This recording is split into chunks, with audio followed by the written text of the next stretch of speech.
Et la transition est toute trouvée pour aborder la deuxième articulation de ce 13h, le dimanche magazine.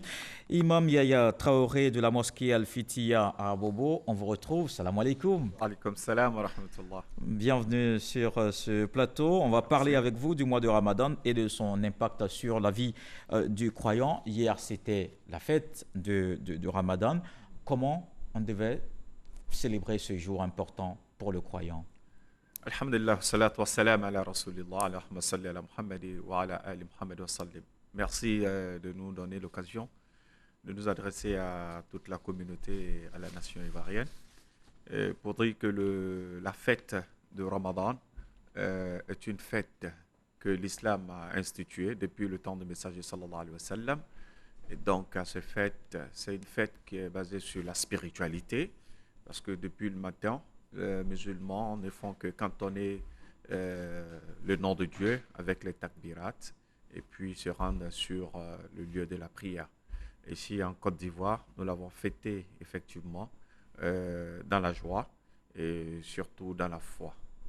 Et avant d'aller à la prière, il y a la zakat qui est une étape très importante de l'Aïd el-Fitr.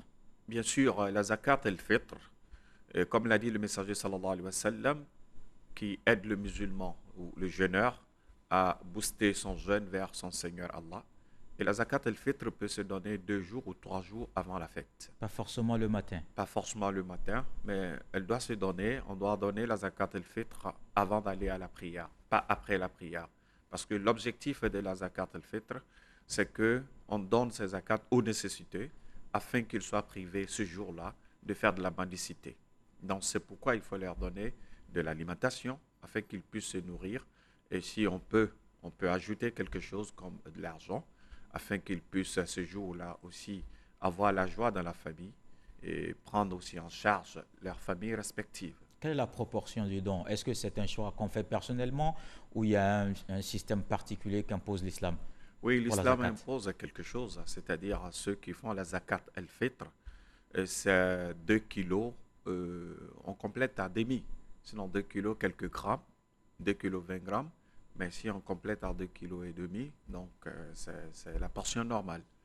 Et c'est ce que l'islam demande de faire pour chaque personne ayant jeûné, même n'a pas jeûné. Donc parce qu'on donne la zakat el-fitr, même les enfants, tous ceux qui sont musulmans, et la zakat el-fitr doit être mesurée pour chaque personne de la famille qui ont les moyens de faire. Donc ça se donne aux familles qui sont nécessitées. Donc c'est un acte de générosité et qui fait que le social en islam a une place très importante, même Oui, dans le culte. justement. Et ce mois de Ramadan, on le voit, il y a vraiment beaucoup de bénéfices. Et avant de continuer, on va regarder ce que gagne véritablement le croyant en ce mois de Ramadan dans ce reportage de Kone Pagassoro. Neuvième mois du calendrier hégirien, le Ramadan est le quatrième pilier de l'islam. Ce mois de grâce et de miséricorde a un caractère spécifique en spiritualité. Le fidèle musulman doit s'abstenir de boire, de manger, de dire des choses obscènes, d'avoir des rapports sexuels légitimes et légaux de l'aube au crépuscule, d'avoir de mauvaises pensées entre autres. Pendant ce mois de spiritualité, le fidèle adopte un comportement exemplaire et responsable tout en suivant les recommandations du Saint-Coran. Après ce mois, le fidèle est invité à préserver les acquis du mois de Ramadan afin d'être parmi les élus de Tout-Puissant. Pour cela, il doit être capable de continuer les prières nocturnes, mais aussi les prières et jeûnes surrogatoires. Poursuivre la lecture du Noble Coran, multiplier les actes d'adoration et les invocations. Aussi, doit-il être constant et régulier dans l'accomplissement de bonnes œuvres tout en continuant les actions de générosité. Alors, Imam, que doit-on retenir comme enseignement après ce mois de Ramadan? Alhamdulillah, ce que nous devons retenir d'abord, c'est le mois de Ramadan. Le mois de Ramadan, c'est une école spirituelle et qui permet aux jeûneurs, aux musulmans, d'avoir un esprit élevé, puisque entre l'esprit humain et l'esprit angélique et l'esprit bestial, Le mois de Ramadan déjà vient comme une école d'éducation pour permettre à ceux qui jeûnent d'avoir un esprit angélique. Parce que, comme l'a dit tout à l'heure le reporter, on va se priver de beaucoup de choses. Et pour élever l'esprit vers Dieu, et dans un état très spirituel. Parce qu'il y a beaucoup de choses, mais qui sont même pas, qui ne sont pas interdites en islam, mais qu'on ne va pas le faire. Par exemple, manger n'est pas interdit. Mais pour élever son esprit vers l'esprit spirituel, l'esprit angélique, on se prive de ça pour l'amour de Dieu. Donc il y a un don de soi ici envers Dieu qui nous recommande de poser un acte pour lui. C'est pourquoi il va nous dire que le jeûne appartient à Dieu et c'est Dieu qui récompense les jeûneurs. Donc c'est ce que nous devons retenir dans le mois de Ramadan. Maintenant le jeûne, Allah subhanahu wa ta'ala dit qu'il ferme toutes les portes de l'enfer et il ouvre toutes les portes Du du paradis. paradis. C'est pour permettre à chaque personne de se rapprocher de Dieu.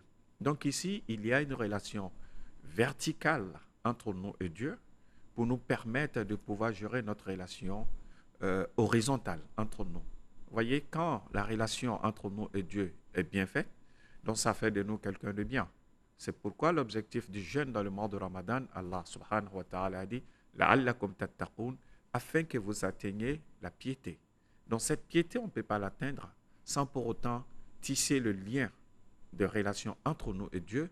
Et donc ce lien vertical va nous permettre d'être des gens très bien pour pouvoir vivre une vie avec les autres. Alors, ça, ce sont vraiment des acquis importants, mais quelquefois, on a beaucoup de difficultés à les conserver, imam. Qu'est-ce qu'on doit faire précisément pour les garder? La première des choses, c'est ce que nous devons retenir. Allah nous dit, dans tout l'aspect de l'adoration, il dit je ne leur ai ordonné que de me vouer un culte sincère. وَمَا أُمِرُوا إِلَّا لِيَعْبُدُوا اللَّهَ مُخْلِصِينَ لَهُ الدِّينَ. Et donc, si nous commençons, nous abordons le jeûne et tout ce qui est spirituel avec sincérité, et donc nous allons pouvoir acquérir ce qu'on doit avoir. C'est-à-dire cette relation sera une vraie relation. Et si ce n'est pas fait dans le cas sincère, c'est ce qui est difficile. Mais dans ce contexte, ce que nous devons faire, c'est pourquoi, après le jeûne du mois de Ramadan, il y a les 6 jours pour que le musulman reste toujours dans le tempo de On l'adoration. parle d'accompagnement des jeunes. Qu'est-ce que ça veut D'accompagnement des dire exactement? Et donc, c'est comme si nous sommes allés obtenir un diplôme. Et donc, pour conserver, pour préserver ce diplôme, pour donner encore de la valeur à ce diplôme, on fait des stages. Et donc, subitement, il faut le faire. Il ne faut pas sortir du contexte de ce qu'on a fait. Dans les 6 jours de Shawwal, vont nous permettre d'être dans le contexte, dans le tempo du Ramadan toujours. Donc, ça va Pourquoi nous on ne le fortifier. ferait pas aussi avant, en préparation au mois? Oui, bien sûr, ça s'est fait dans le mois de Sha'aban. Comme le messager l'a dit, sallallahu alayhi wa sallam, les 15 premiers jours ou les 15 derniers jours de Sha'aban. Et donc, c'est une préparation pour entrer dans le jeûne du mois de Ramadan. Et après le mois de Ramadan, il y a encore les 6 jours pour rester dans le tempo. Donc, pour qu'on ne sorte pas automatiquement de cette spiritualité-là et que nous avons eue dans le mois de Ramadan. Donc, les 6 jours peuvent se faire d'une manière continue ou discontinue, mais la raison est que le musulman, le jeûneur, reste dans ce cadre de spiritualité et que cette relation verticale avec Dieu ne s'évapore pas. Donc, il va rester dans tout ce contexte, lire le Coran et faire des biens, faire du zikr, ainsi de suite. Et en dehors de ça, il y a les jeûnes que nous faisons dans ce qu'on appelle Ayyamul Bid, c'est-à-dire le 14e, 15e, le 13e, 14e, 15e jour du mois lunaire. C'est surrogatoire ou c'est aussi... C'est surrogatoire, c'est pas obligatoire, mais ça permet à l'être humain, comme on a parlé ici tout à l'heure, de la sincérité dans l'acte. Et donc, quand on a cette sincérité dans l'acte, on devient constant dans l'adoration. Et c'est cette constance-là qui va nous permettre, à chaque mois, de toujours renouveler notre relation avec Dieu. Si on se réfère à la sourate 2 qui prescrit le jeûne musulman, est-ce qu'il est obligatoire pour tout le monde? Je pense par exemple aux personnes âgées, aux femmes enceintes, ou les femmes qui allaitent, les malades, qui sont ceux qui sont véritablement concernés. Allah subhanahu wa ta'ala dit La yukallifu Allahu nafsan illa us'aha. Allah ne cherche pas une âme de ce que l'âme ne peut pas supporter. Et donc c'est pourquoi en islam, il y a des cas spécifiques. Il y a des choses obligatoires, mais dans des cas spécifiques, certaines personnes sont épargnées.